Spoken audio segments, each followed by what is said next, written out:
away all over South Africa. There's more trouble here in the Netherlands. Small groups of people destroying things in the northern city of Groningen. The clashes are taking place just a few hundred meters away from where I'm standing now. You can hear the sound of shooting and explosions. This is a storm that has now claimed at least... We break stories from more places than any other international news broadcaster. We are the leaders in global breaking news. How worried is the WHO? We really need to focus on bringing transmission. Hard Talk this week on BBC World News.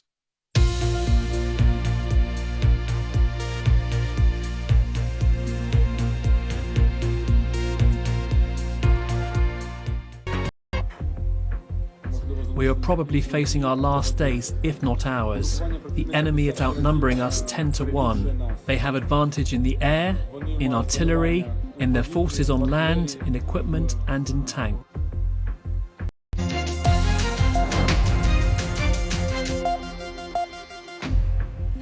Welcome back to the programme. Ukraine says it's reached an agreement with Russia to allow some civilians to leave the devastated port of Mariupol.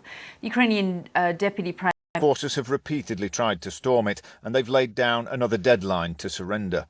Ukrainian soldiers are holding out, but they're getting desperate. This is our appeal to the world. This could be the last appeal of our lives. We are probably Been only partly successful. Around 100,000 are still trapped. Last night, Russia says it hit more than 1,000 military targets across the country. Ukrainian defences have been successful in stopping some attacks, but the president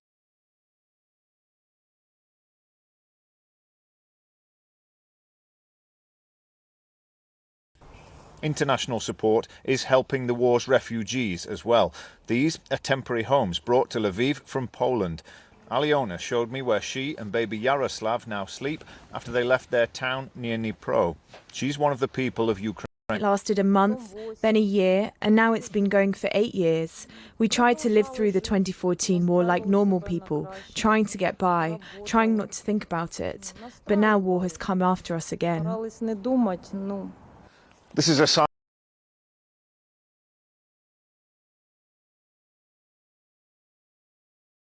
battle for Donbass.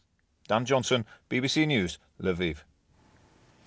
Well, let's go straight to Kiev and speak to our correspondent, Anna Foster. Anna, chilling messages coming out from both the Ukrainian armed forces in Mariupol. On Ukraine's southern coast for weeks now in terms of the civilians who've been trapped there.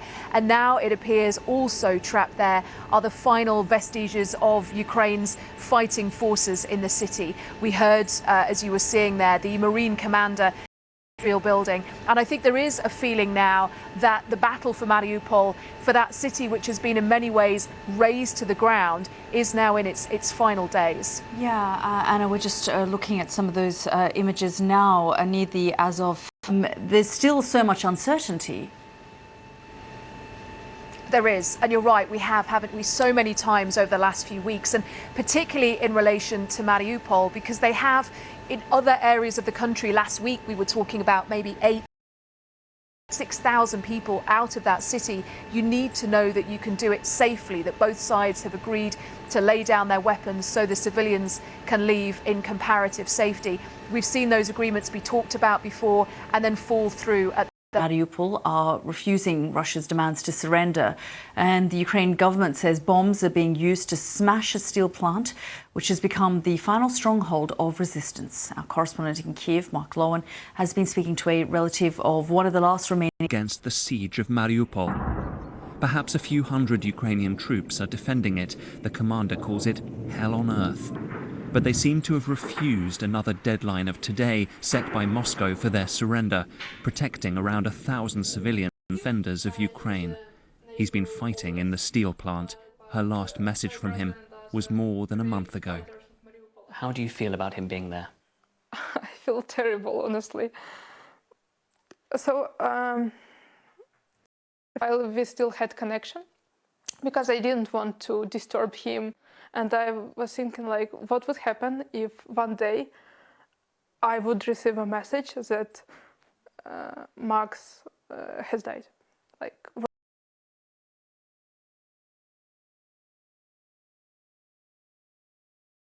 I'll be able to tell this to him. If you could give a message to Max right now, what would you say? Max, I know that you are very strong and your family loves you a lot and we are waiting for you and you will have a great life in the free Ukraine after our victory. Mark Lowen, BBC News, Kiev. Well, earlier I spoke to Dr. Samir Attar, a Syrian-American doctor. Injuries you'd see in any war. So disfigured faces, disemboweled bellies, just sights you hope nobody ever really has to see. And these are things that you saw in Syria as well? Yeah, they're the same exact war wounds, ballistic injuries.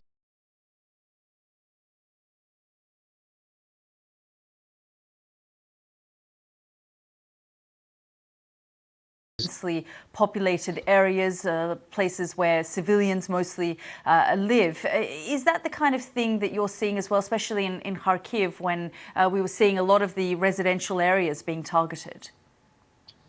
That's what it seemed to me. One of their nurses was killed in the attack along with her 2-year-old grandson.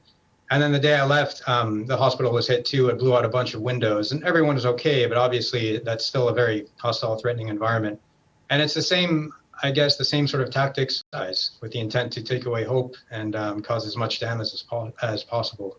Yeah, and again, if we're looking at comparisons with Syria, I mean, in a lot of ways, medical facilities were targeted there as well.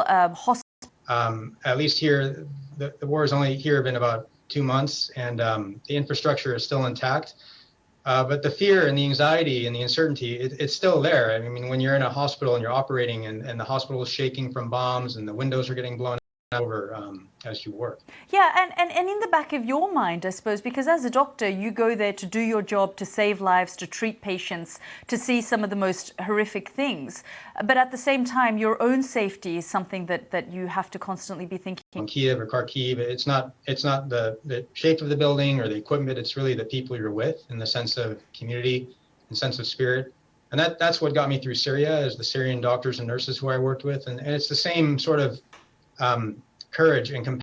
Indeed, and I suppose that the kind of injuries you were seeing, and I know that you're not a bombs expert, but there are a lot of accusations of cluster bombs being used on civilian populations. I mean, were you seeing very similar things in Kharkiv as you were? I remember a veterinarian that was just pockmarked with shrapnel and munitions from head to toe, and a 20-year-old girl missing her right leg, and her left leg was broken. And again, same pattern. She's just pockmarked. Done. When you have that amount of explosive and munitions coming at you, it's not just one surgery. It requires multiple surgeries to get a wound clean and then closed. And it's the same sort of stuff I was seeing in Aleppo. That was Dr. Samir in Kiev and Kharkiv. Stay with us here on Impact, still to come.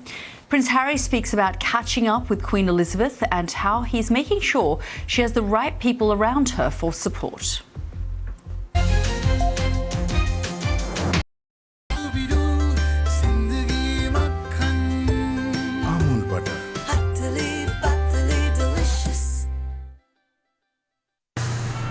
Welcome to BBC Podcasts. Cyberspace. Explore new worlds together with podcasts from BBC News World Service.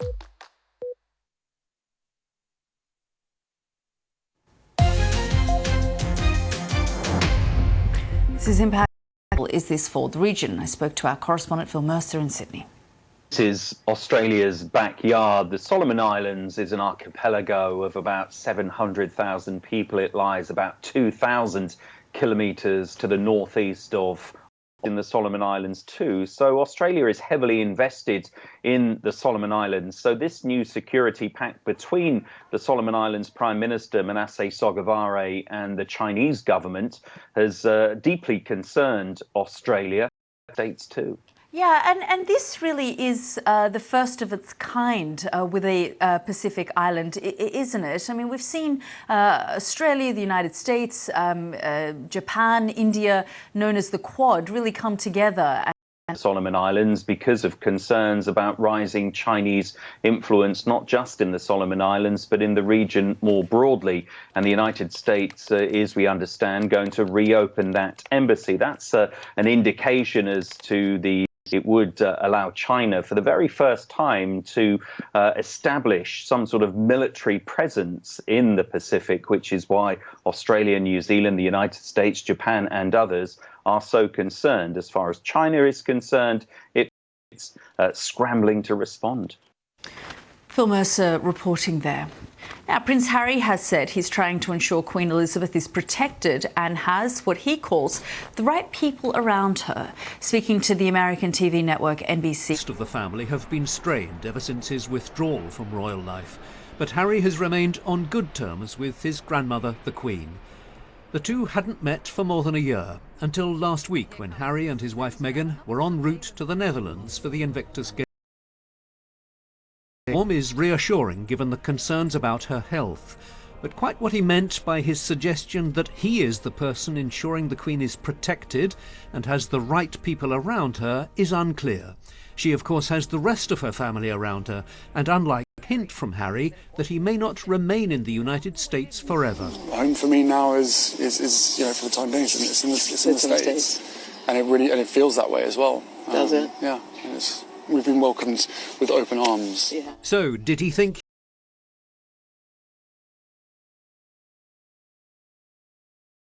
to the Invictus Games? I'm here focused on these guys and these families and giving everything I can, 120% to them, to make sure that they have the experience of a lifetime. Yeah. That's my focus here, and then when I leave here, I get back and my focus is my family, who I miss massively. You do. Finally, how much did he feel his mother's presence in his life? It's constant.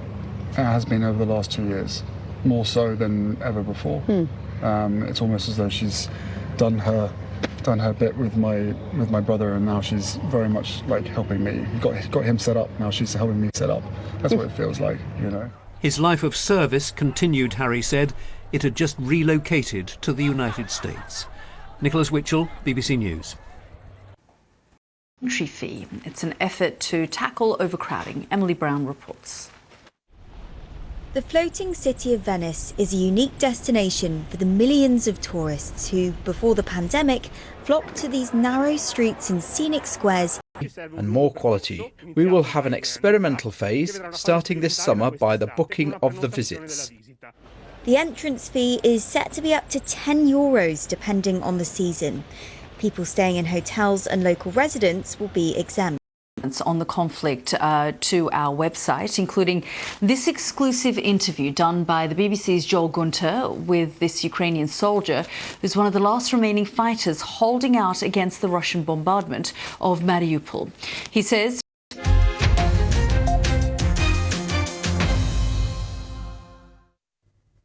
Hello. In recent days, we've seen quite a bit of heat building across northern India and into Pakistan. Some cooler conditions to come here briefly. Risk of some sandstorms. We could see some dust being picked up further east as well, thanks to the very gusty nature of the winds. A little bit of a weather feature developing as we pick up that westerly flow. Some cloud being pulled in off the Arabian Sea will bring a chance of showers across northern India. For Assam, I think, in the next couple of days. Some pretty wet weather, though, to come for Bangladesh and extending in to Myanmar. During the course of 3 days or so, we could see around 100 millimetres of rain in some areas.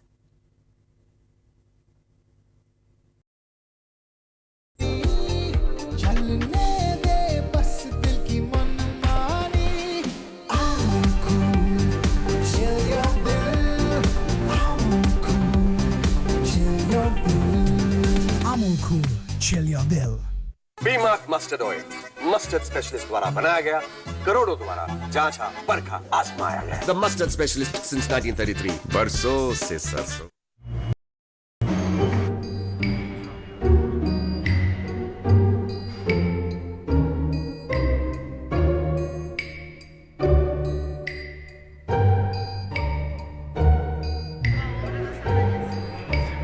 Leading the fight against the climate crisis, including the region's only current serving female Prime Minister. This is the 100 Women season on BBC World News. A humanitarian truce agreed between the government and Tigrayan forces.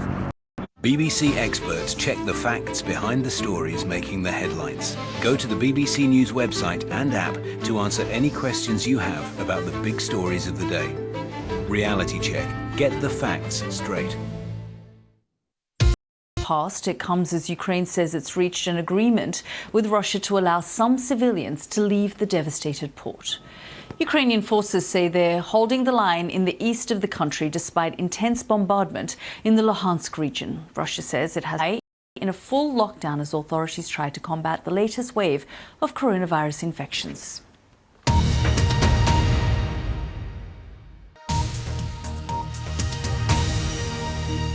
Now on BBC World News, the latest business. Loses hundreds of thousands of customers and predicts an even more dramatic summer season. And fact or fiction, how fake online reviews are becoming a crime in the UK.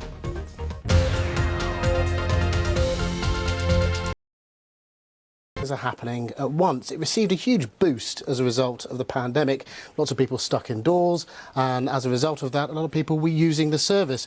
But now, as global restrictions are starting to be removed and people are getting outside a lot more often, we're also finding that one of the big things that's happened to this particular platform is that people are seeing it as the effect of people's wallets being tightened by the global economic crisis is meaning that with regard to services like streaming, people are no longer seeing them as perhaps the thing that was something that they needed to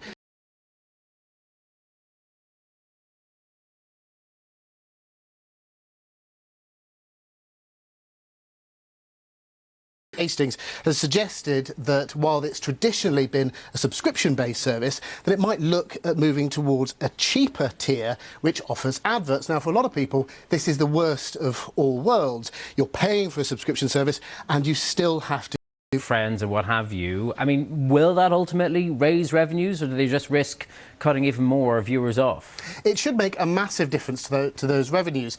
They estimate that something like 100 million passwords are shared. It has 220 million. The bad ones by people who want to damage the business that's under review. Well, here in the UK, the competition watchdog is planning new powers to crack down on fake reviews. Well, joining me now with a business perspective on all this is Kate Nichols, who's the chief executive at UK Hospital, talking about banning paid reviews. What exactly would your members like to see, the restaurants and bars you represent? Well, what our members particularly want to see is a clear power requiring the online platforms to take down what are found to be to revenues. It's from reviews for customers who have not visited at all.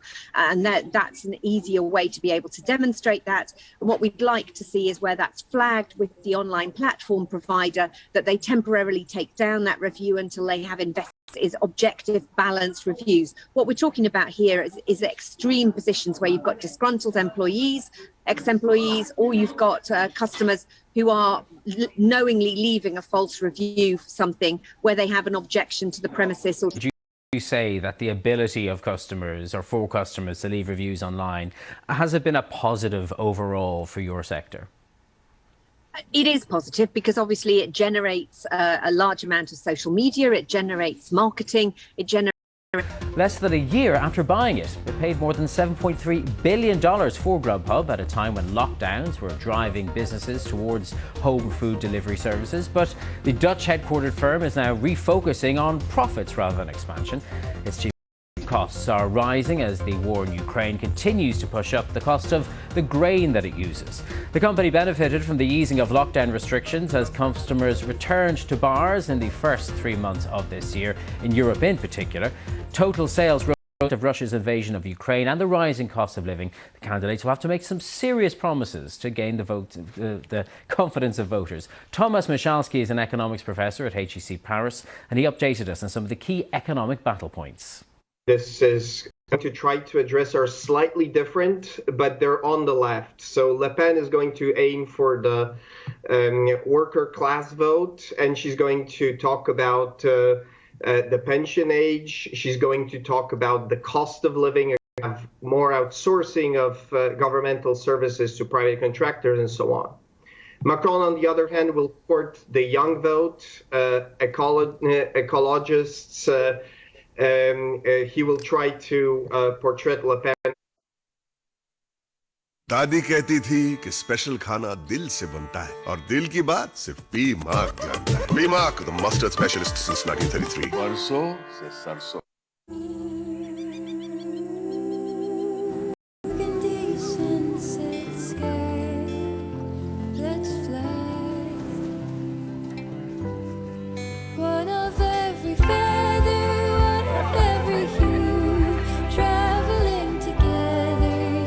Qatar Airways, going places together. शुद्ध दूध में पला कितना लजीज है नए रंग में. Let's remind ourselves this is all part of the same story. Piece the story together with Ros Atkins, Outside Source on BBC World News.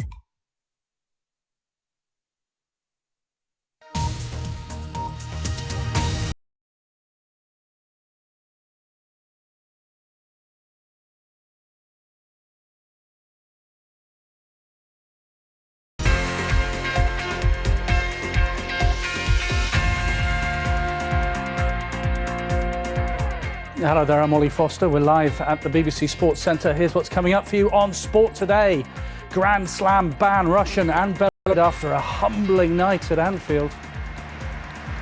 And Brandon Ingram leads the way as the Pelicans win their first playoff game for 4 years.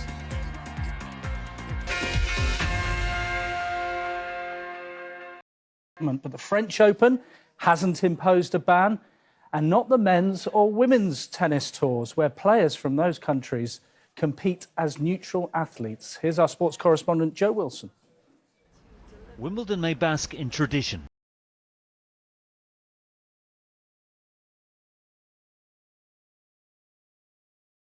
Recent tennis players this reaction.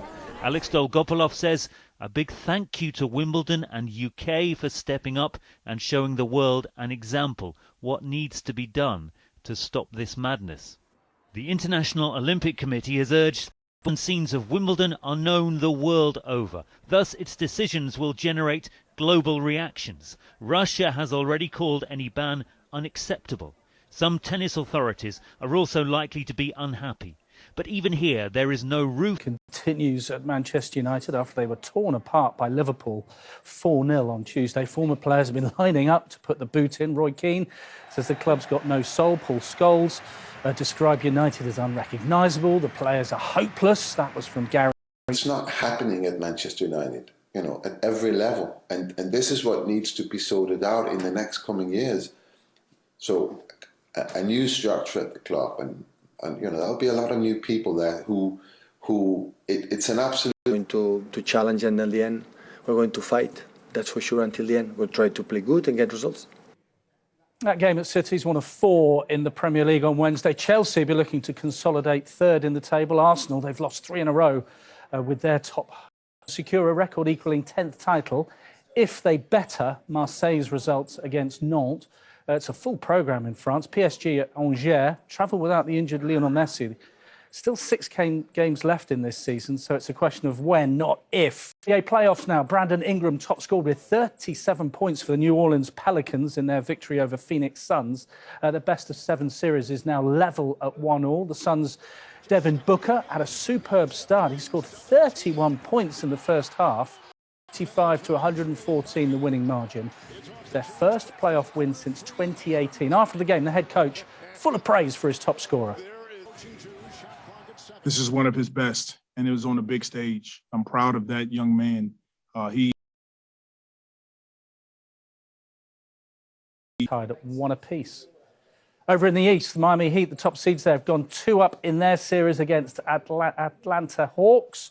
Game 2 finished 115 to 105. What a game it was. Jimmy Butler, he scored 45, 7 very important points in a tight fourth quarter. Jimmy is a max guy, a go-to guy, a killer. Like, however you want to describe it, like, who cares? He knows how to win. He does, but I don't have time for a whole diatribe about that. He's just a winner. And he showed that tonight. Well, the big absentees from these playoffs, the LA Lakers, of course, after a season hit by COVID and injuries. basketball. This is the worst season we've probably ever had in Laker history. And so when you have 4 Hall of Famers, Carmelo Anthony, LeBron James, Anthony Davis, and Russell Westbrook, it's no way you should miss the playoffs. And so it's a disappointing season. So hopefully next season they'll bounce back and head in the right direction. Some big snooker news now. Hassan Hussein, north of England. Earlier, the 4-time champion John Higgins showed his class and experience to beat Thailand's Thepchaya Unno 10 frames to 7. Higgins is now 46 and will play Belgium's Luca Bressel next. Or another Thai player, Nopon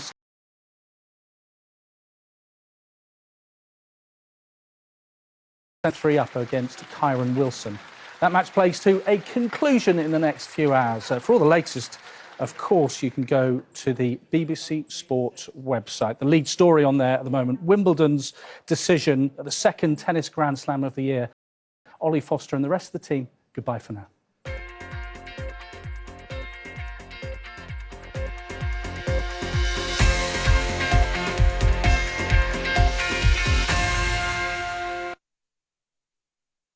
जांचा परखा आजमाया गया The mustard specialist since 1933 बरसों से सरसों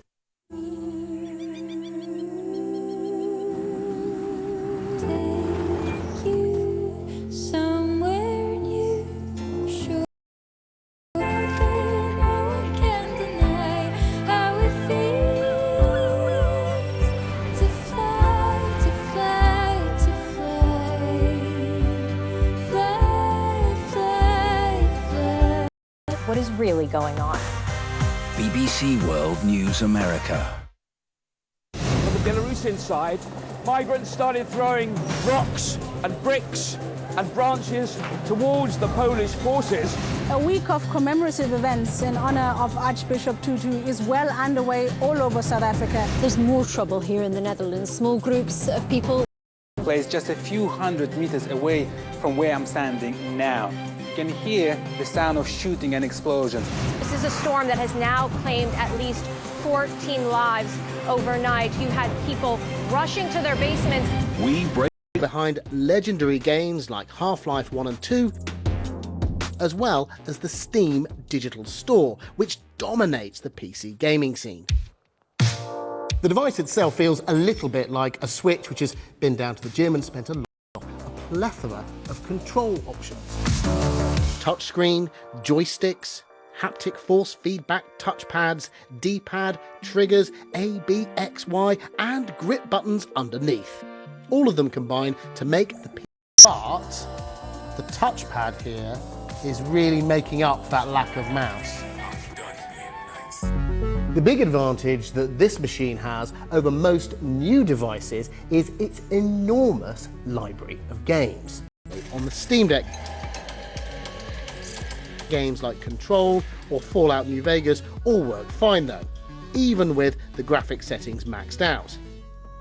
But maxing out the graphics has a drastic effect on battery. Opportunities to expand the PC gaming space. So if you look at something like Pokemon Go, it really has no analog in the desktop computer. Like the whole point of it is to be out and about. So the next stage for us, what are the mobile specific opportunities?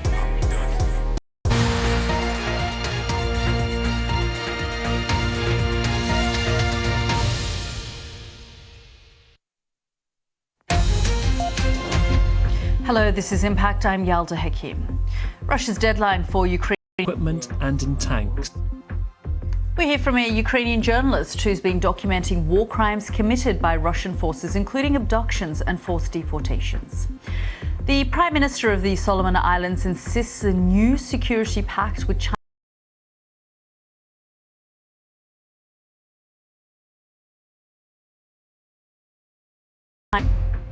Welcome back to the program. Ukraine says it's reached an agreement with Russia to allow some civilians to leave the devastated port of Mariupol. The Ukrainian Deputy Prime Minister says the plan involves a humanitarian corridor for women, children and the elderly. Relentless Russian bombardment. A deadline set by Russia for the remaining Ukrainian fighters in Mariupol to surrender has passed.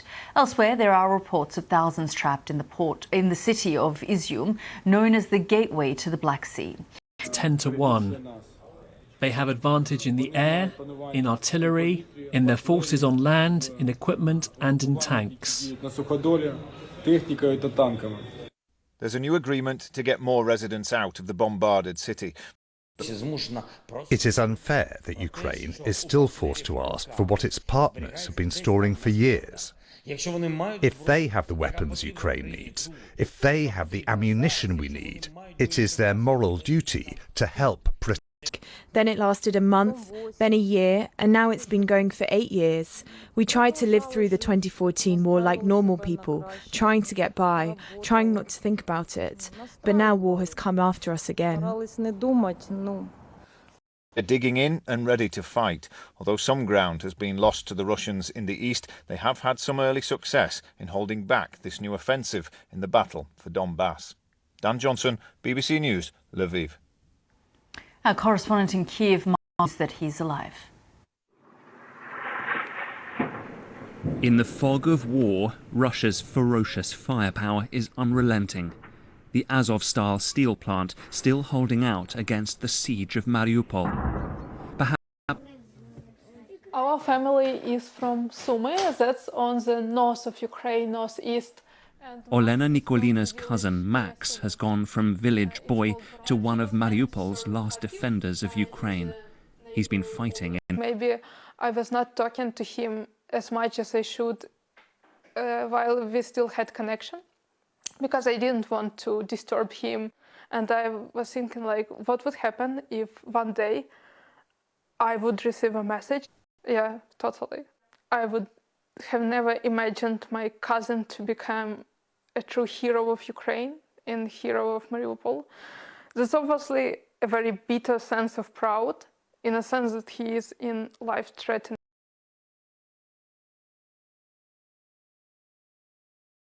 Ukraine after our victory. Mark Lowen, BBC News, Kiev. Well, it's easy to lose sight of the sheer scale of disruption to human lives caused by the war in Ukraine. Thousands have left their homes.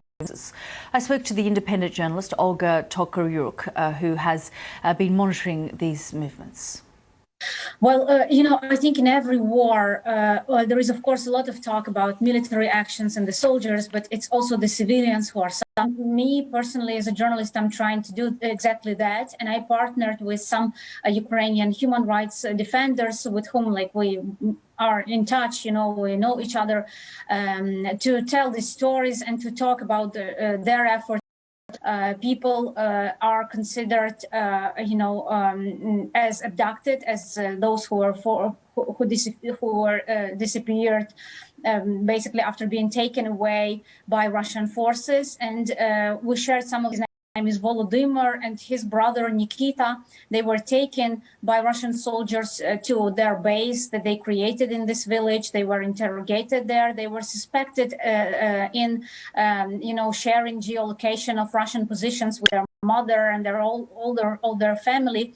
They are struggling to find any information about Nikita's whereabouts because he was taken. Is it mainly, Olga, men that you're discovering are being disappeared, or is it just a range of people?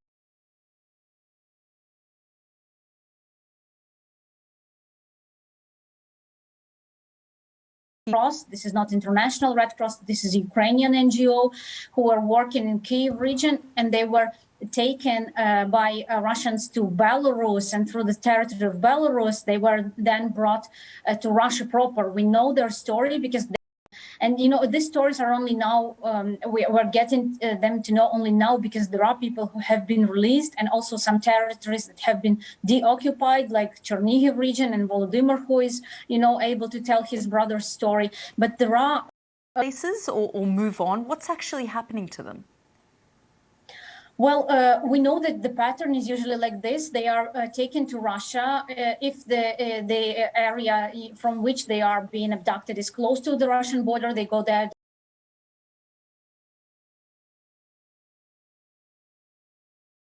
These people can be actually executed, and there are reports, for example, like this person I talked to from Chernihiv region, his brother was taken with another civilian who was later found executed, shot in his head by in a Russian trench after Russian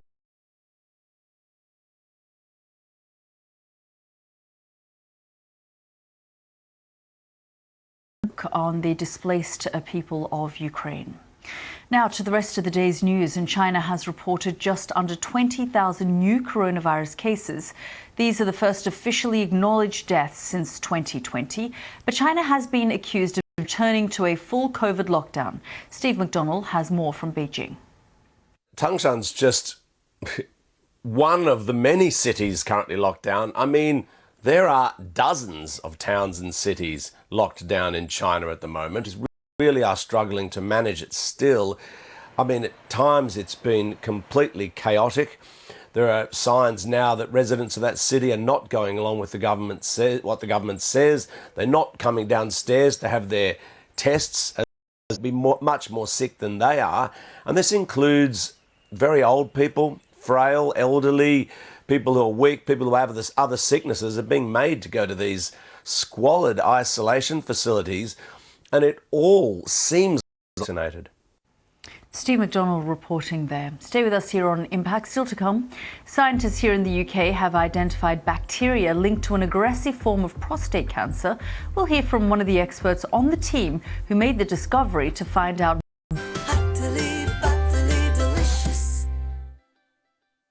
दादी कहती थी कि special खाना दिल से बनता है और दिल की बात सिर्फ पी मार्क जानता है. Pea Mark, the mustard specialist since 1933. बरसों से सरसों. How more votes than previous election. It's a risk you're taking. I take risks every day. The reason you haven't divorced is that you simply can't afford it. You're right about that. Hard Talk this week on BBC World News. Up to the election in France has been heavily focused on the economy and the rising cost of living. But there is a growing number of people who feel marginalised by secularism in the country, Islamophobia and anti-immigration rhetoric that is turning them off politics. Having on the private sector. Every morning, every single morning, I was obliged to take off my headscarf before to enter to the office, which is very crazy when I say this to my elections. And with election fever underway, I make my journey to France. While the two final candidates, Marine Le Pen and the present incumbent President Emmanuel Macron, have in the past courted controversy over issues such as immigration. Moroccan, I didn't recognize myself in any of the candidates this time. Despite the overriding focus on the economy and the cost of living, Marine Le Pen has insisted that should she win power, she would introduce measures such as fining women for wearing the hijab. Experts believe it remains a public issue in a country as divided as France. Post-war immigration and the France's colonial past. That's why now immigration, Islam, Muslims. Now, in response to the war in Ukraine, players from Russia and Belarus look set not to be allowed to compete at this year's Wimbledon Tennis Championship. The decision by the All England club is expected to be confirmed shortly. It means players have made this decision, but I think they feel that perhaps the British public would be uneasy with potentially a Russian champion or a champion from Belarus holding aloft the trophy on centre court at Wimbledon. They are putting. Now, it's a shocking statistic that 1 in 8 men will get prostate cancer. Now, British scientists say they have identified bacteria linked to an aggressive form of the disease. They hope it might provide new ways to spot Helicobacter pylori, which causes stomach cancer. And also it's believed that bacteria involved in development of colorectal cancer. So it's not a particularly big step. But what we've been able to do is to characterize a lot of completely new bacteria.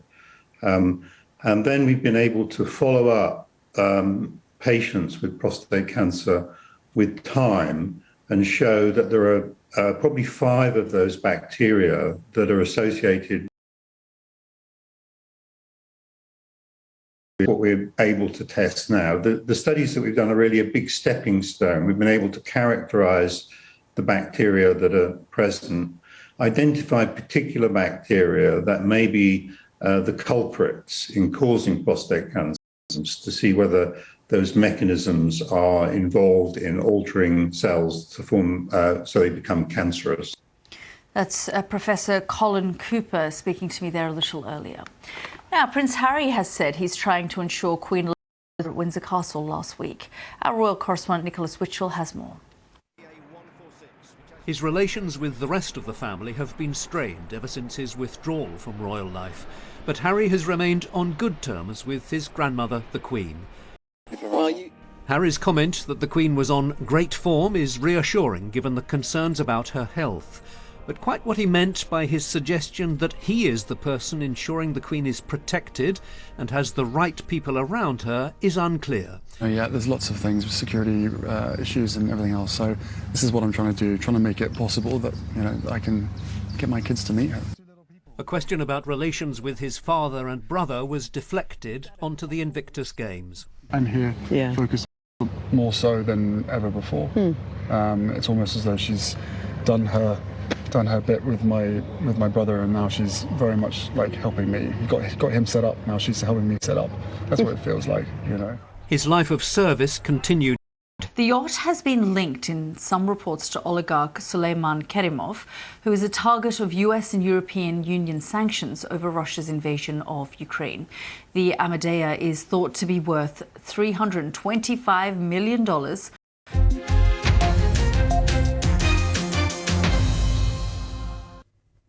Hello. In recent days, we've seen quite a bit of heat building across northern India and into Pakistan.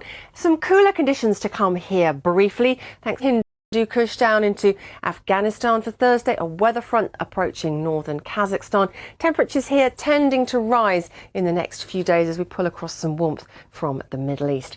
For India, we are still dominated by a lot of dry and fine weather, but there will...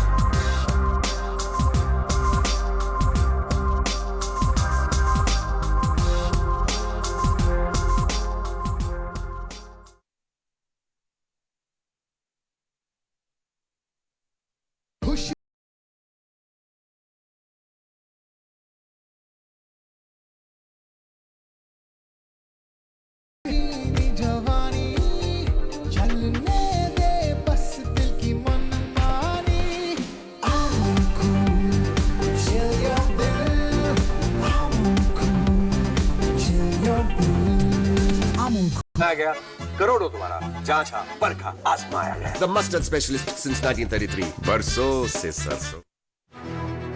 Being at the heart of a live news show is challenging. So when events move quickly,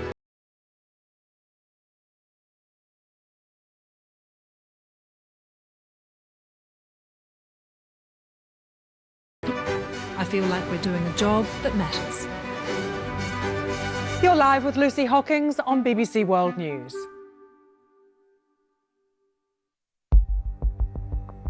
In Myanmar, we go inside the resistance. Myanmar, inside the resistance on BBC World News.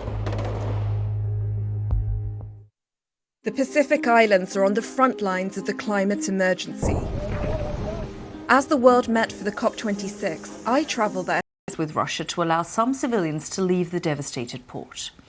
Ukrainian forces say they're holding the line in the east of the country despite intense bombardment in the Luhansk region. Russia says it has struck over 1,200 military targets in the eastern Donbass.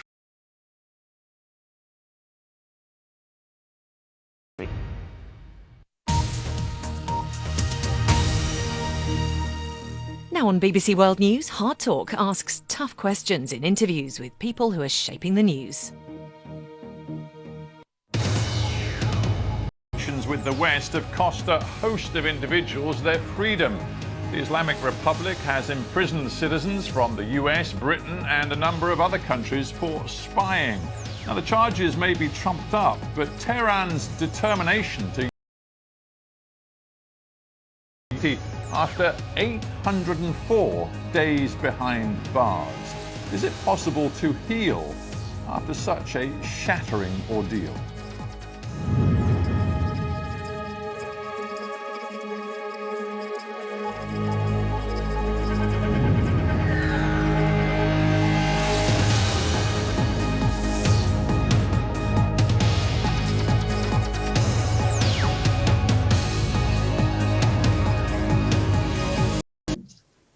It feels like It was a very lengthy, especially vivid nightmare that I just dreamt one night when I was asleep, and have woken up the next day, and I still have those memories.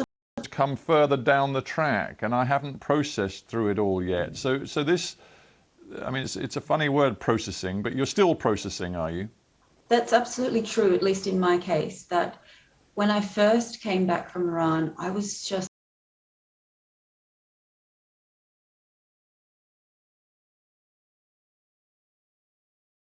or anyone, and I was just glorying in my freedom and luxuriating in the feeling that almost as though I'd been reborn. And that was just an incredible feeling. I didn't have any feelings of euphoria, and sort of brought me back down to earth again. And, you know, I faced being locked in my own home alone. So there were definitely echoes reminiscent of my time in prison, although obviously being in your own home is infinitely preferable. By, you know, getting back to that period when you were making your decision as a research academic who specialized in Mideast affairs, but particularly you were focused on the Shia community in Bahrain and its links to, you know, political associates. You were married, newly married to a man who was an Israeli Russian. To the Iranians, did it not seem to you that these could all be red flags? Certainly from the perspective of the Iranian security services or interrogators. Front that I was going to attend a university seminar. I'd been invited by an Iranian university and gave them every opportunity to Google my name and check my background. I didn't declare that my ex-husband had an Israeli passport, but the context is a country you intended to visit, which clearly, you know, has a government and an overall sort of governing philosophy which is extremely suspicious of the West, indeed hostile to the West, and you knew. know much about Nazanin at all. I'd never actually heard of hostage diplomacy. I'd never heard that the Iranian regime takes innocent foreign nationals or dual nationals hostage. It's never, you know, now it's and even in, I know there's a lot of coverage of it today in Britain, but back at that time in early 2018, I don't really recall seeing it in the news at all.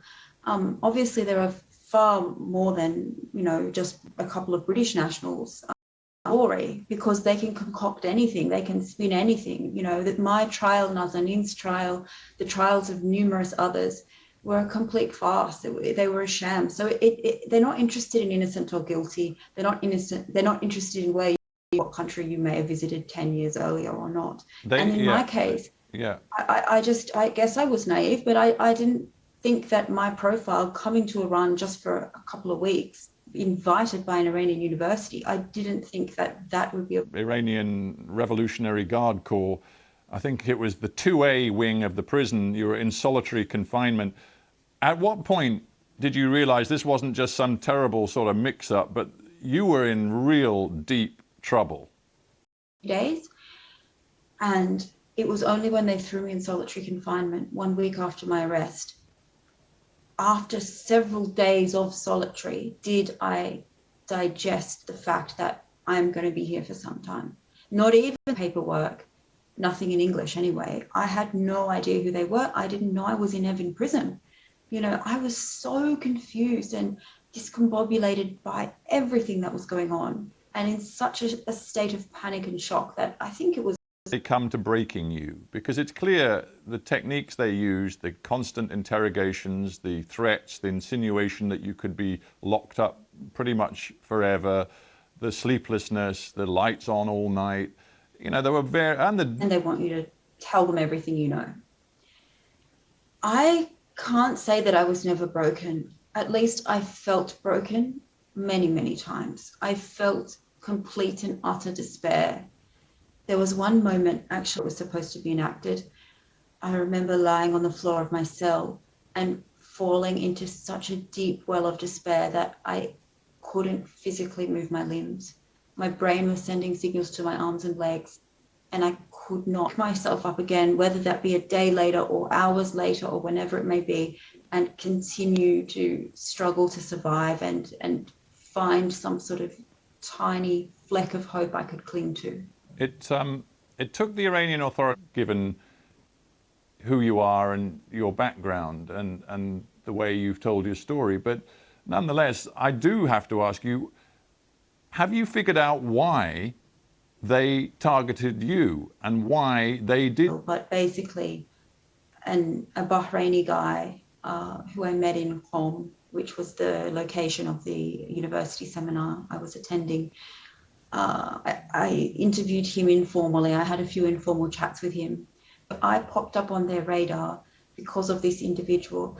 And I think my guess would be he had a pre-existing relationship with them. Perhaps he was an informer on the Bahraini community within Iran, acting for the security services to inform on. He spent in prison, much of it in Evin, but some of it also in a public prison, a very difficult place, a long way away from Tehran. During the course of that imprisonment, you did some pretty amazing things. You did a rooftop protest.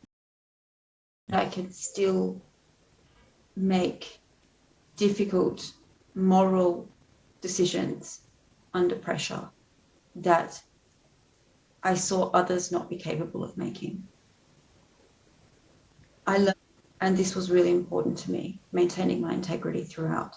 I'm not always proud of everything I did in prison, but one reason why I decided to start resisting my captors was because I understood that the whole thing was a stitch-up, and I didn't want to do bad things to me. I wanted to at least stand up to those people and claw back a shred of my own integrity in doing so.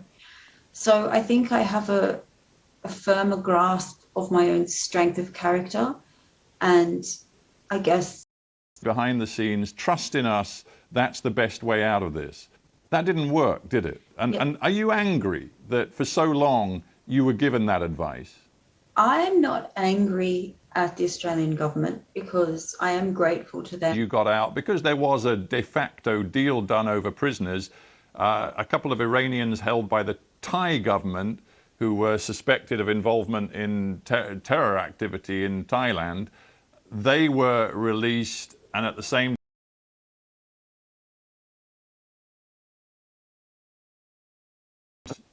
what's your view on whether it does or not? Well, where's the evidence that it works?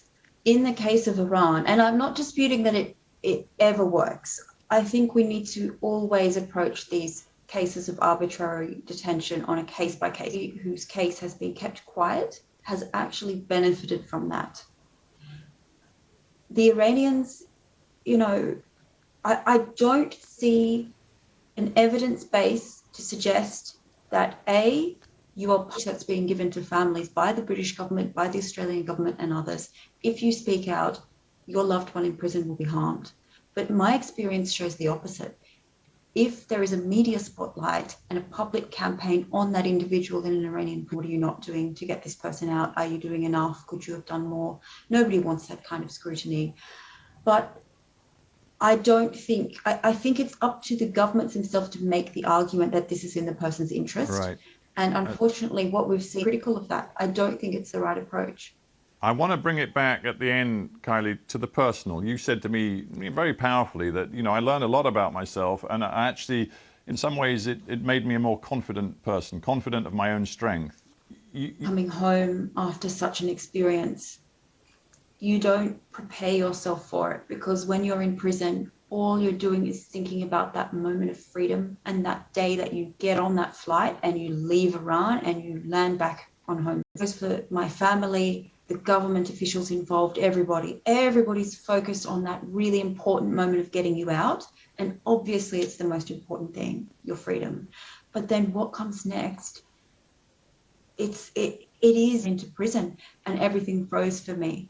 But the world moved on in that 2.5 years.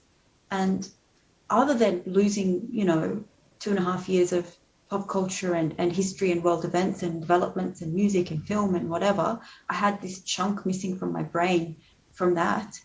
There's also 2+ years of family events and experiences and developments in people's relationships. Frozen in time, you're coming back and your head's in the place that it was in 2018 or whenever that arrest occurred.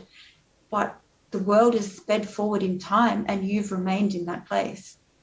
And that's just profoundly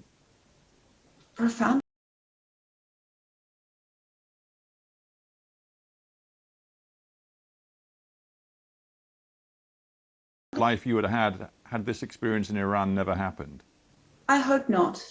Maybe on a superficial level, yes. You know, I've left academia, so I will change my career and do something else that way. But overall, I think I'm still the same person in life, and I would like to carry on as though this horrible ordeal was just a footnote in the history of my life and not the defining moment of it. Kylie Moore-Gilbert, it's been a pleasure to talk to you. Thank you very much for joining me on Hard Talk. Thank you. दादी कहती थी कि special खाना दिल से बनता है और दिल की बात सिर्फ पी मार्क जानता है। P mark, the mustard specialist since 1933. बरसों से सरसों। शुद्ध दूध नया अंदाज अमूल चीज, ये मेरा चीज है।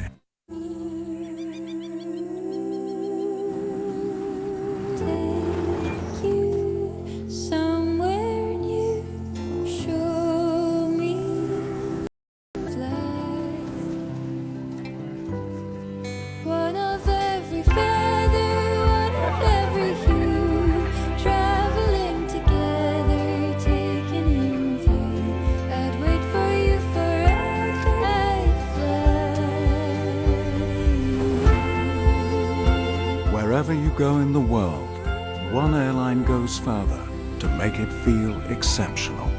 Qatar Airways, going places together. BBC. A humanitarian truce agreed between the government and Tigrayan forces is seen as an important step towards ending a bloody civil war in northern Ethiopia. Meanwhile, the country's tourism continues to pay a heavy price.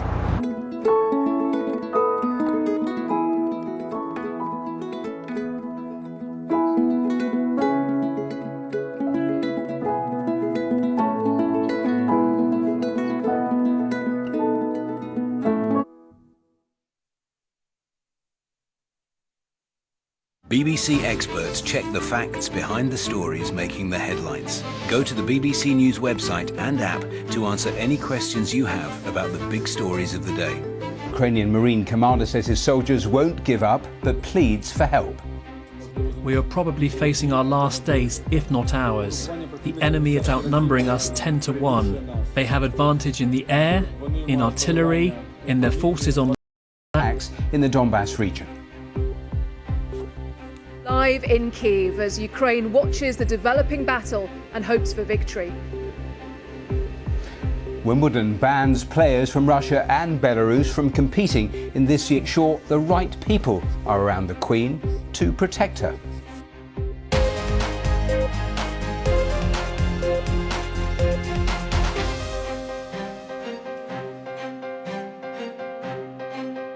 Iranian fighters there in the city to surrender past. Well, it comes as Russia intensifies its attacks in the east of the country in the Donbass region. Meanwhile, Ukraine's allies in the West have promised to boost military aid. Well, let's go straight to Anna Foster, who... Last a humanitarian corridor of any significance established out of Mariupol, but what we heard this morning was that they had come closer than they'd managed to for a long time. And then just a couple of hours ago, the mayor of Mariupol started directing people in that side. That is why it's been so difficult to establish in recent weeks. But we do believe now that a small number of civilians have managed to leave Mariupol. It is, of course, a tiny fraction of the around 100,000 who are still trapped in that city and surrender. But they clearly don't have faith that Russia will stick to its word, will let them leave alive and will treat them as expected under the Geneva Convention. They said they are desperate, they don't have long left, and they want international help. In terms of the more sophisticated, more up-to-date weaponry than they already have. And they also want to restock what they've lost in the first few weeks of this battle. Of course, they have had losses, particularly around here, around Kyiv. And as the battle moves towards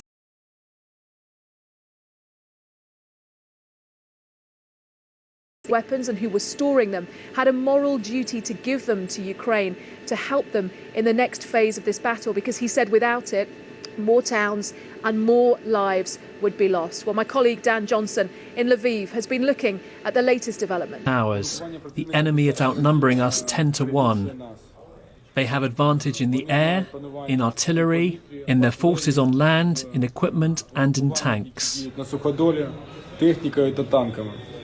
There's a new agreement to get more. It is unfair that Ukraine is still forced to ask for what its partners have been storing for years. If they have the weapons Ukraine needs, if they have the ammunition we need, it is constant conflict. In 2014, we thought the war would last a week. Then it lasted a month, then a year, and now it's been going for 8 years. We tried to live through the 2014 war like normal people, trying to get by. Although some ground has been lost to the Russians in the east, they have had some early success in holding back this new offensive in the battle for Donbass. Dan Johnson, BBC News, Lviv. Well, we heard Anna Foster there just listing the weapons that to Ukraine since before the conflict, and we are always trying our best to meet what the Ukrainians are asking for. So we, here in Poland, where I'm sitting now, we have going to send howitzers, and those should be coming in very soon. And we also are sending more and more ammunition because obviously that's something that they need to have replenished. We're sending airplane parts, which means that more of the planes that the Ukrainians have will be able to. Well, of course, I understand. I mean, he's at war and he wants everything and he wants it now. And I completely understand why he does. And I can tell you that we're doing our very best to meet the requests that the Ukrainians make of the need for it now. And that's why we've been flowing it in since before the war started. And as I said, I mean, just in the airport down the street from me here, we had 10 arrivals within the. Does it concern you, though, that all of that is in place and yet it's had no real impact in stopping Vladimir Putin? Well, I wouldn't say that it's had no real impact. The Ukrainians have fought the Russians back, that President Putin is not getting his way. He hasn't given up. That's too bad. I wish he would, because honestly, I think ultimately this is going to be a strategic disaster for President Putin and for Russia. He will be a pariah. And how difficult was it for you to actually leave? It was very difficult. I love Ukraine. I love living in Kyiv. I have many friends there, and I didn't like to leave at a time when they were facing a lot of difficulty. But to make up for that, I have done everything I can possibly do for them here, just on the other side of the border in Poland. Did you feel, though, that you were abandoning them in some sense? I certainly wasn't happy. I felt very bad that I had military assistance, working on sanctions, working with allies. We are working constantly to do everything we can to support Ukraine. A final thought, because I was listening to one former general talking this morning on the radio saying that in the long term. Sure. In terms of public support, I think that there's incredible public support for Ukraine in the United States, in Europe, and really most of the way around the world. And I haven't seen any waning of that support. I know in the United States. Just giving more details, saying the situation in Mariupol, apart from those few who have managed to join those convoys and get out, is getting worse, with hundreds, he says, of wounded. He goes on to say there are about 1,000 for this year's Grand Slam event. We'll be talking in the next few minutes to our tennis correspondent, Russell Fuller.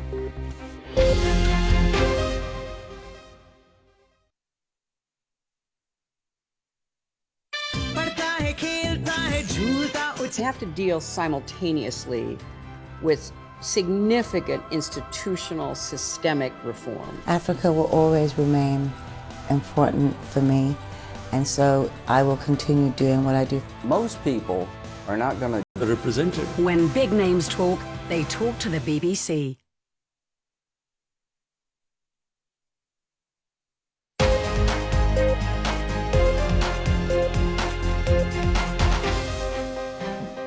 Offensive, but UK intelligence says Ukrainian forces have fought off several attacks.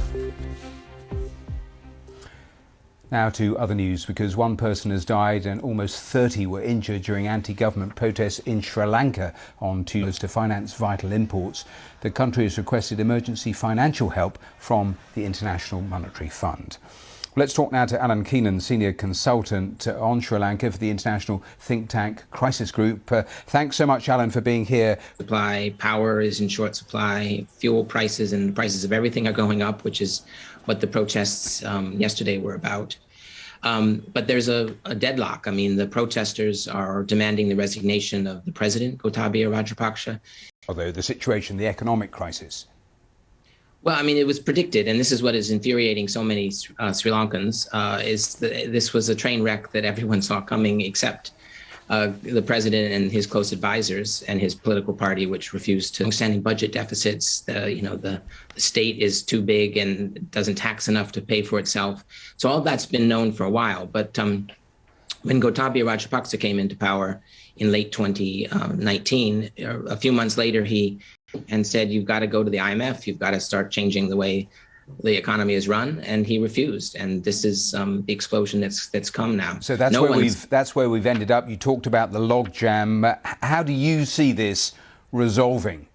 Who are protesting in the streets. So it's hard to see, even if they could somehow hang on politically. Seem they're pretty fatally wounded.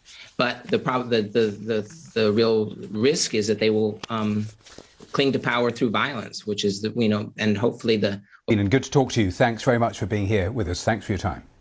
Welcome. Now, the actor Johnny Depp has taken to the stand again to give testimony in his $50 million defamation lawsuit against his ex-wife Amber Heard. Heard is being sued for. We would have been talking the night before or arguing the night before, and she would say something. There would be these demeaning, berating insults. There would be these jabs that I'm going to record. I'm going to get my phone and I'm going to record our conversation because I want you to hear what you've said to me tomorrow. So that because she would deny it directly to my face in a heated and volatile way. And she denied it. So I went to her and I said, I'm going to record us. And I did. And giving evidence a short while ago. We're monitoring that because that case continues. If there's more, we'll obviously return to it. Now, in the last hour or so, the Wimbledon authorities have confirmed that players from Russia and Belarus will not be able to compete. Authorities saying about their thinking here. They've taken the decision, Matthew, almost in isolation, because so far we have seen the ATP, the men's tour, the WTA, the women's tour, allow Russian and Belarus responsibility to support the efforts of government, industry, sporting and creative institutions to limit Russia's global influence through the strongest means possible. They do not want the Kremlin to derive any benefit from the success of Russian players on the centre court. Who are the big players then that won't be there? Daniil Medvedev, the world number 2, who won his first Grand Slam title at the US Open in New York in September, will be missing. Aryna Sabalenka of Belarus, world number 4, a semi-finalist at Wimbledon. And we also wonder whether the French Open will change their position. That Grand Slam takes place at Roland Garros in Paris before Wimbledon. It starts in late May.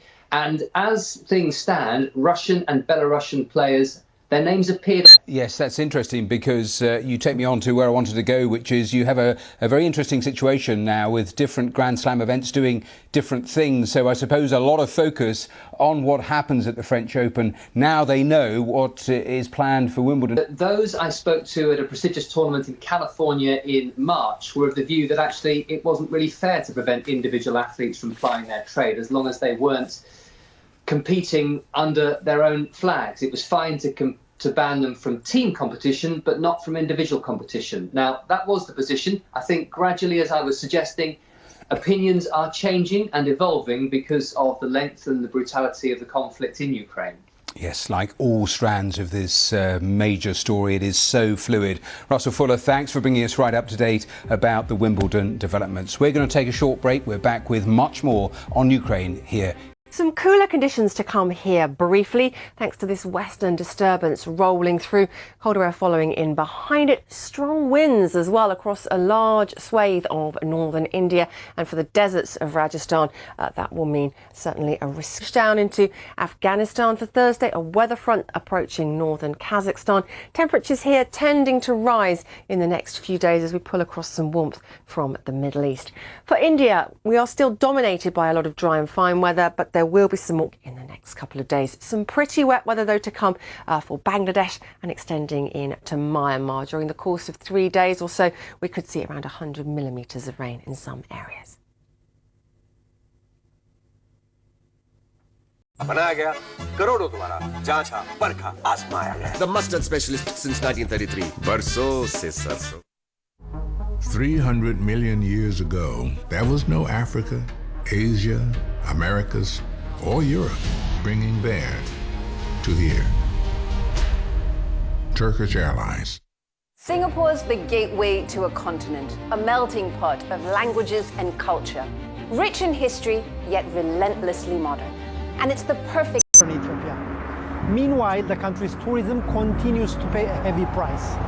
Join me, Kalkidan Ibeltalo, on BBC World News, as I report on the impact of the war on the sector.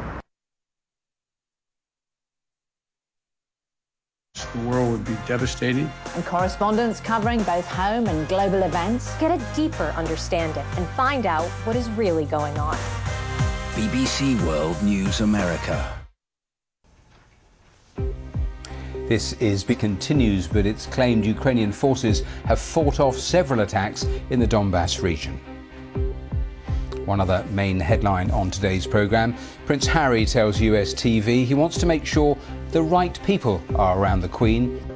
Welcome back to the programme, and let's go straight back to Ukraine and straight back to Mariupol, because Ukrainian soldiers in that besieged city are refusing Russia's demand to surrender, and the Ukrainian government says bombs are being used to smash a steel plant which has become the war. Russia's ferocious firepower is unrelenting. The Azov-style steel plant still holding out against the siege of Mariupol. Perhaps a few hundred Ukrainian troops are defending it. The commander calls it hell on earth of Ukraine. He's been fighting in the steel plant. Her last message from him was more than a month ago. How do you feel about him being there? I feel terrible, honestly. So, first of all, and I was thinking, like, what would happen if one day I would receive a message that Max has died? Like, what would I do? And I just started crying in the middle of the street because I know that he is in life-threatening situation. But I'm very proud of him. I dream of the day when he will return and we will be able to meet again, and I will be able to tell this to him. If you could give a message. I was giving you the latest lines from President Zelensky. Let's go, because that feed of what he's been saying to journalists just coming into the BBC. Let's listen in. Because of what happened in Ukraine, with the united pressure put by the EU countries and support of the US in that area, in the UK and Germany. Germany will also do that and join the own media, our own. It's not Ukrainians or Americans of the French, but your society should look into the issue. Thank you for protesting in the squares. The more you put that kind of question, not to me, but to your leadership, the more difficult it will be for the Russian Federation. To destroy the sovereignty of Ukraine. It's also with our partners and allies. It was again the case yesterday with Joe Biden and with other like-minded leaders and partners, how we can maximize the pressure on the Kremlin in order to make sure that we will succeed to get sooner or later we will target oil and gas. I'm personally convinced, and we've already decided that we want to stop our dependencies on fossil fuels in general. It will take time, and on Russian and collectively intelligent. We had, again, a very useful and interesting discussion on different elements regarding the sanctions in order to be painful. Well, the President of the European Council, alongside President Zelensky, he was just saying they will do everything for anything more that's significant coming out of those comments. But a little earlier, we were hearing about President Zelensky calling again for more weaponry. Joining us now is Dr. Anase van Egeland, military strategist and associate professor. Been focusing on is to provide weapons that were light and that were basically fighting possible occupation. So it's a big shift for us in terms of providing now weapons that will basically give an advantage. There was that offer from Poland to send aircraft that was blocked. They still are saying the same thing, and all they're getting are aircraft parts. Absolutely. So right now there's actually discussion with countries like Poland, and the bureaucracy is extremely heavy when it comes to arms sales, and there are norms that need to be respected. Just in terms of in the last hour or so, let me tell you what the Reuters news agency reporting that Russia has said that they're trying to threaten Russia. That sounds again pretty ominous, and pretty much the rhetoric cranking up even further. Absolutely. So there's been a change in narrative in the last 48 hours when now Russia is basically around them. How important has that been in terms of defending the rest of the east of Ukraine, holding up the Russians and their advance? So first of all, Mariupol is extremely important as it could be seen as a victory.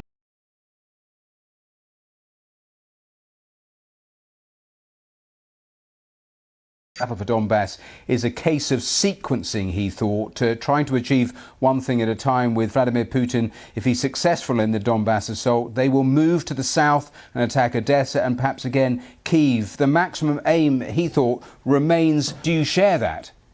Absolutely, it is correct, and the Ukrainians share that assessment. They believe that right now, once the Donbass campaign is completed, and the Ukrainians have almost completed it by reaching out to Crimea, they will move towards Odessa, and that is only the beginning. Matthew, thank you very much. It does seem that Netflix customers are chilling on the streaming giant. It's lost a massive 200,000 subscribers in the first 3 months of the year.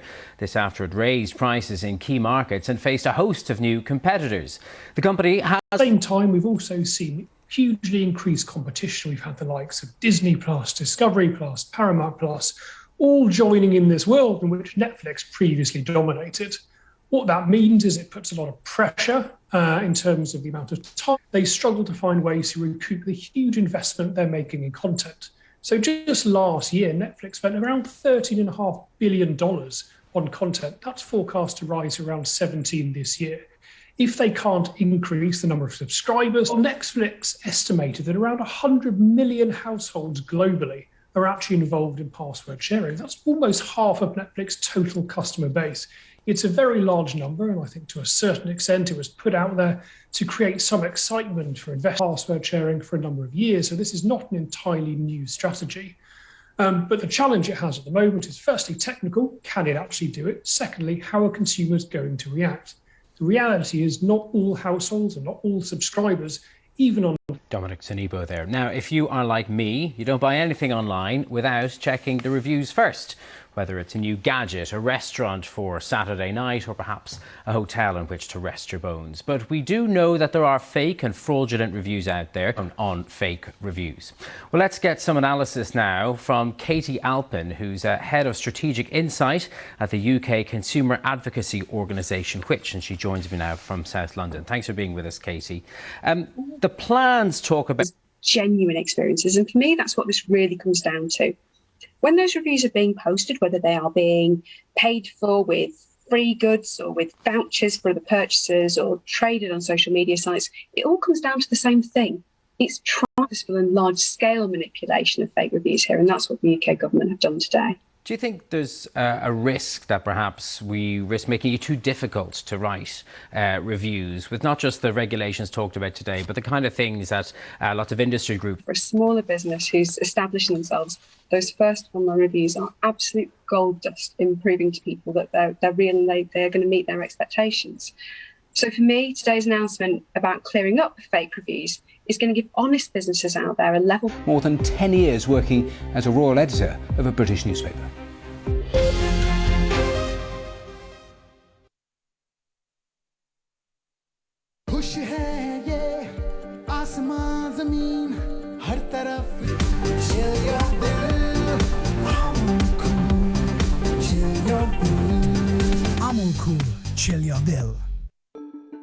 I've reported for the BBC for around 30 years, looking at global disease threats and in new coronavirus in early 2020. This has been such a fast-moving story and was relentless. The NHS is now on the brink. There's been a wealth of information, and it's my role as medical editor to put that clear.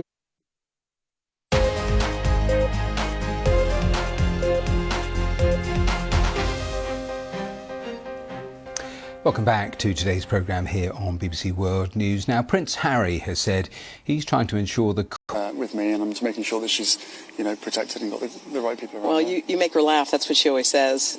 Did you do it again? Yes, yeah, I did. Both Meghan and I had tea with her, so it was really nice to catch up with her. And, home for me now. Decade as royal editor for The Sun newspaper. He's also the author of Prince Harry, The Inside Story. Duncan, welcome here to the programme. What did you make of that intervention, talking there about trying to ensure the Queen is protected, the right people around her? She's the Queen. I think she's fairly well looked after, actually, Harry, but thanks for your concern. In terms of that visit to Windsor Castle, what did you make of the wider visit? Is it the beginning of a thought? Yeah, an acceptable thing to say, well, yes, of course, I miss my family. I live in America now. So we kind of know that this is an indication that relations haven't thawed between Prince Harry and in particular Prince Charles and Prince William. Because 2 years ago he wanted a sort of quieter life and to get away from the bondage and the binds of royal life. But it certainly looks at the moment as though, with the Invictus Games and with these recent interviews, as though he's just... 300 million years ago, there was no Africa, Asia, Americas, or Europe. Just one big supercontinent, Pangea.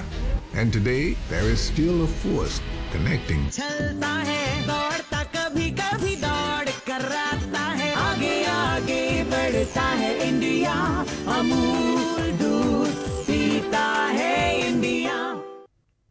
Hello. Earlier in the week, it was for the remainder of this week, but that's not to say it's an entirely dry story. Further east, we are going to see an area of low pressure pushing into the northeast of Canada through Thursday. It will take some snow into Quebec. It will push some rain into the northeast of the US. Showers on this trailing front. Further west, though, towards Italy and the Balkans, but another low starts to impact on Iberia through the end of the week, and that will in turn move into the Med, feeding some showers in to the northern coast of Morocco. Some wetter weather on the way from Mozambique, Zambia, and through the winds, lifting up the dust, particularly off the Rajasthan deserts. A little bit cooler for northern India after the recent heat wave. Also cooling off briefly will be Beijing and Seoul. Again, it's a weather feature shifting its way from west to east. Get the facts straight. As Russian troops retreat from parts of Ukraine, the shocking impact of the invasion is being revealed. These people have been escaping from cities that have been under... See the headlines as they happen with breaking news alerts in the app and get the full story with bbc.com/news. Follow the latest on the Russian invasion of Ukraine with BBC News.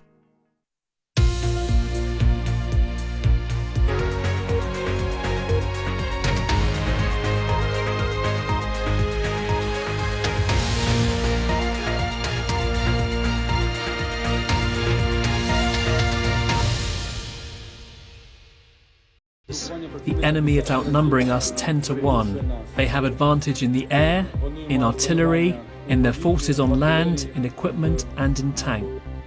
Russia's assault in the east continues, but it's claimed Ukrainian forces have fought off live to a medical volunteer who escaped from Mariupol just a few weeks ago. Our other main headlines here. In Sri Lanka, the president promises an investigation after the police used live ammunition to clear a protest. One person was killed and several others. Hello and welcome to BBC News. We start in Ukraine, where it's been reported a small convoy of civilians has managed to leave the besieged Ukrainian city of Mariupol in the last couple of hours. Mariupol, of course, has been surrounded by Russian troops and bombarded now. Has been following events from Lviv and sent this report. This massive steelworks is still the last stand of Ukraine's resistance in Mariupol. Russian forces have repeatedly tried to storm it, and they've laid down another deadline to surrender. Around 100,000 are still trapped. Last night, Russia says it hit more than 1,000 military targets across the country. Ukrainian defences have been successful in stopping some attacks, but the president again appealed for more weapons. She's one of the people of Ukraine's east who've grown weary of constant conflict. In 2014, we thought the war would last a week, then it lasted a month, then a year, and now it's been going for 8 years. We tried to live... Started to run short, and while this is a good short-term option, the question is how long can families live like this? And as the fighting moves further west, the likelihood is this will be a reality for even more people. Ukraine... For our country, for the strength of our people, who are ready to defend and who are defending our land against the Russian occupants, even without weapons. We are waiting. We have passed the answers to the questionnaire to the ambassador. Good afternoon once again. So we are waiting for the meeting. And on this very important issue for our... Where every detail seems to be worse day by day. Hello for everyone. Well, it's a scary thing which happened with my native city. It's Russian occupants destroy everything. They just to, in terms of contact, learn about what is happening there at the moment. Yes, she with husband still staying in Mariupol and defending our city. I got the message from her. To get a message like that, as you say, they are massively outnumbered. Were you able to glean from the communications what their spirits are like? Sorry, can you? They even can't do. They can't do nothing because they in the circle. They have no opportunity to move somewhere. They have no even humans. That. Well, as I know, my friends, which were waiting already here in Dnipro until we go to leave, he said me that in his own apartment, while he still, but it's horrible when somebody can come in your house and trying to search something. Tell me about the evacuations. You got out a few weeks ago at different stages. We've been... some information about 100 people who can cross Zaporizhia region. And we decide to try also by own car to go out. From Mariupol to Zaporizhia, it surrounds a doctor with whom we work and her daughter. Well, we went around 13 block posts. It was Russian. We already met our military who organized for us column, and we can pass the border in the city. Yes, and dangers at every stage of that journey. Kirillio, thank you. Confirms it's banned players from Russia and Belarus from this year's Grand Slam event. We have the latest on that story.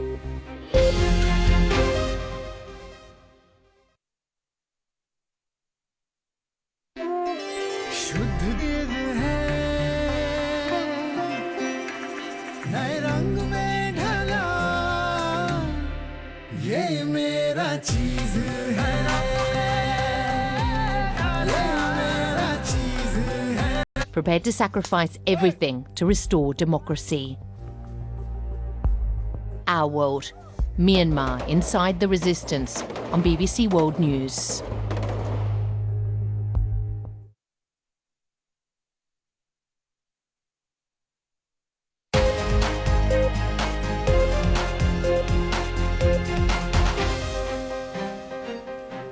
Welcome back to Global here on BBC World News. Let's turn to our main headlines. The deadline set by Russia for Ukrainian troops in Mariupol to surrender has passed.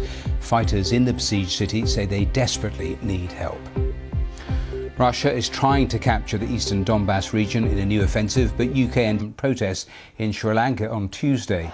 Police opened fire at protesters and used live ammunition to disperse them. The violence comes as Sri Lanka faces its worst economic crisis in more than 70 years. There have been days of protests over increases in the price of. He's a senior consultant on Sri Lanka for the international think tank Crisis Group. I asked him about the continuing deterioration of the situation in that country. It's a multi-pronged crisis because, of course, there's the economic crisis where people just don't have the basics, but really they're pushing for a total clean out of the whole political system, which, of course, could take time. And there are moves in the parliament, series of moves which could eventually unblock the logjam. But right now, Gotabaya and his family are refusing to go. Yes, and that is the logjam we are in. Why is it so bad now, though, the situation, the economic crisis? Well, I mean, it was predicted, and this is what is infuriating so many Sri Lankans, is that this was in cheaper loans they used to get. They have had longstanding budget deficits. The state is too big and doesn't tax enough to pay for itself. So all that's been known for a while. But when Gotabaya Rajapaksa came into power in late 2010, it seems the Rajapaksa family is getting more and more unpopular. I mean, the monks are coming out and criticizing them, the Buddhist monks, the professional associations, business class, as well as all the young and old across the country who are... France in a televised debate in a few hours' time ahead of Sunday's vote.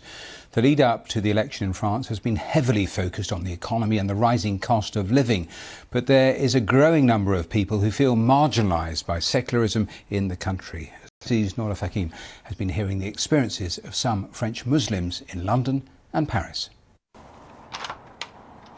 Meet Nadia, born and raised in Paris to Tunisian parents. She left France and moved to the UK 2 years ago, as she had... For us, it's very normal. We don't do any difference. I love my country because I was born there. I have all my friends there, my family there. So I would love to come back, but as long as I can't find a job with my scarf, I can't come back to a country. Elections. And with election fever underway, I make my journey to France. While the two final candidates, Marine Le Pen and the present incumbent President Emmanuel Macron, have in the past courted controversy over issues such as immigration. British Moroccan, I didn't recognize myself in any of the candidates this time. Despite the overriding focus on the economy and the cost of living, Marine Le Pen has insisted that should she win power, she would introduce measures such as fining women for wearing. And with a population of around 6 million Muslims, the challenge for the new president will be to gather and unite a French society. The question is, how will the outcome affect Muslims and other religious communities in the future? Nora Fakim, BBC News. At Windsor Castle last week. Our royal correspondent Nicholas Witchell has more. His relations with the rest of the family have been strained ever since his withdrawal from royal life. But Harry has remained on good terms with his grandmother, the Queen. US television, the meeting went well. Being with her, it was great. It was just so nice to see her. You know, she's on great form. She's always got a great sense of humour with me, and I'm just making sure that she's, protected and got the right people around her. Harry's comment that the Queen was on great... welcomed with open arms. Yeah. So, did he think he would be able to attend the Queen's Platinum Jubilee celebrations in early June? I don't know yet. There's lots of things with security issues and everything else. So this is what I'm trying to do, trying to make it possible that, I can, more so than ever before. It's almost as though she's done her bit with my brother, and now she's very much like helping me. Got him set up, now she's helping me set up. That's what it feels like, His life of service can... Our sports correspondent Joe Wilson has this report. Wimbledon may bask in tradition, but it's part of today's world and all the sporting implications of the invasion of Ukraine. And Wimbledon is taking a stand. So, while Russia's Daniil Medvedev, those are two potential champions, there are many other players who will also now be missing. From one of Ukraine's most prominent recent tennis players, this reaction. Alex Dolgopolov says, a big thank you to Wimbledon and UK for stepping up and showing the world acceptable. Some tennis authorities are also likely to be unhappy. But even here, there is no roof to exclude the events of the wider world. Joe Wilson, BBC News.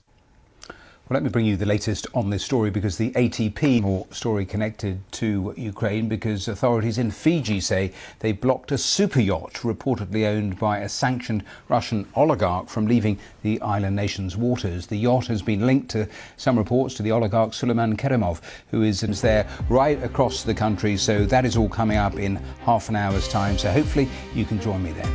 Bye for now.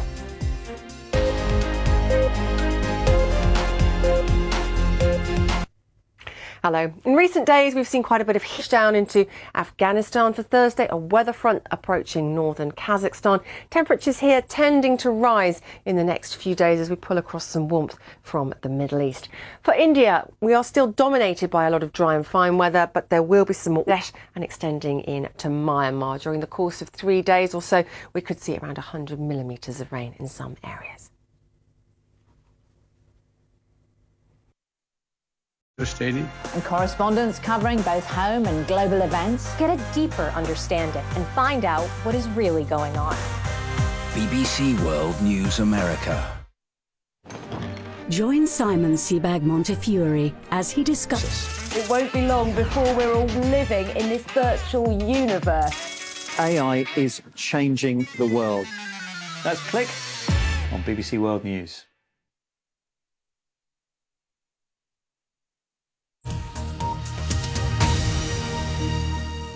Now on BBC World News, we're off on a journey of discovery to explore new destinations around the globe and uncover hidden sides to some of the world's favourite hobbies. Oh my gosh, look at this! Plus, find out why a certain world-famous footballer has a shrine dedicated to him in the city. As we're studying this catastrophic moment in time until its rediscovery in the 16th century. Walking through the streets. Who often have do not appear in the same way in the written and official sources, and children, and I mean, to see all this complexity of ancient society, that's really important. The challenge at Pol are helping to preserve this invaluable record of Roman life in the 1st century. Drones are helping to map the site in seismic activity, and thermal imaging cameras. Here are AI wherever it is required and it is needed. By using a combination of technology and a fresh, more inclusive approach to ancient history, the authorities here in Pompeii are hoping detail is full. So you've got to tell me more. This is unbelievable. Yes.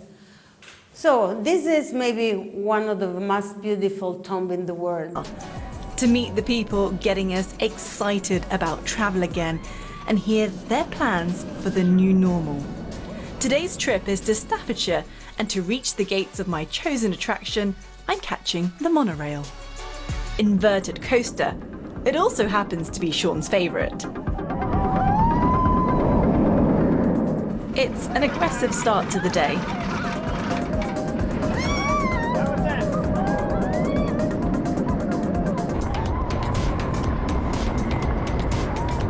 I've been told there's one ride I simply have to try. It's called the Smiler, and it's even collected its own following of superfans that cosplay in the colours of the ride.